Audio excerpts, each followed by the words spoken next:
रात का समय था। चारों ओर घोर अंधेरा छाया हुआ था। केवल एक ही कमरे में रोशनी थी, क्योंकि वहां पर 4 मोमबत्तियां जल रही थी।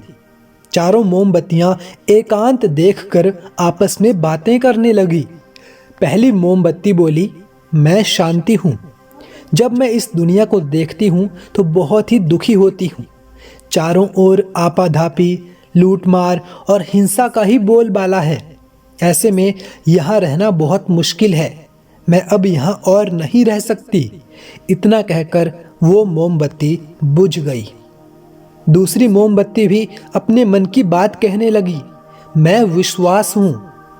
मुझे लगता है कि झूठ, धोखा, फरेब, बेईमानी ये सब मेरा वजूद खत्म करते जा रहे हैं। ये जगह अब मेरे लायक नहीं रही। मैं भी जा रही हूँ। इतना कहकर दूसरी मोमबत्ती भी बुझ गई।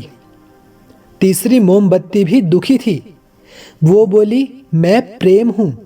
मैं हर किसी के लिए हर पल जल सकती हूँ, लेकिन अब किसी के पास मेरे लिए वक्त ही नहीं बचा। स्वार्थ और नफरत का भाव मेरा स्थान लेता जा रहा है। लोगों के मन में अपनों के प्रति भी प्रेम भावना नहीं बची है। अब ये सहना मेरे बस की बात नहीं है। मेरे लिए जाना ही ठीक होगा। और ये कहकर तीसरी मोमबत्ती भी बुझ गई।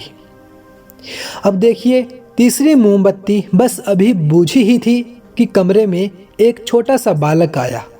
उसने कमरे में प्रवेश किया। मोमबत्तियों को बुझा हुआ देखकर उसे बहुत दुख हुआ। उसकी आंखों से आंसू बहने लगे।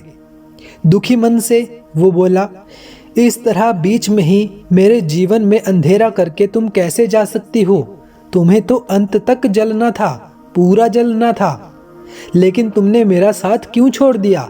अब मैं क्या करूं? बालक की बात सुन चौथी मोमबत्ती बोली, घबराओ नहीं, मैं उम्मीद हूं और मैं तुम्हारे साथ हूं। जब तक मैं जल रही हूं, तुम मेरी लौ से दूसरी मोमबत्तियों को जला सकते हो।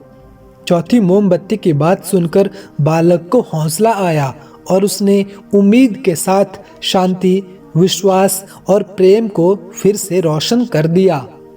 दोस्तों, इस कहानी से हमें सीखने को मिलता है कि जिंदगी में समय कभी भी एक सा नहीं रहता। कभी उजाला रहता है तो कभी अंधेरा। और जब जिंदगी में अंधकार आए, मन अशांत हो जाए, विश्वास डगमगाने लगे और दुनिया पराई लगने लगे, तब उम्मीद का दीपक जला लेना। जब तक उम्मीद का दीपक जलता रहेगा, जीवन में कभी अंधेरा नहीं हो सकता। उम्मीद के बल पर जिंदगी में सब कुछ पाया जा सकता है। इसलिए उम्मीद का साथ कभी भी ना छोड़ें। और मुझे भी उम्मीद है कि आपको ये वीडियो अच्छी लगी होगी। वीडियो को लाइक करके चैनल को सब्सक्राइब जरूर कर लें। वीडियो देखने के लिए, कहानी सुनने के लिए आपका बहुत बहुत धन्यवाद।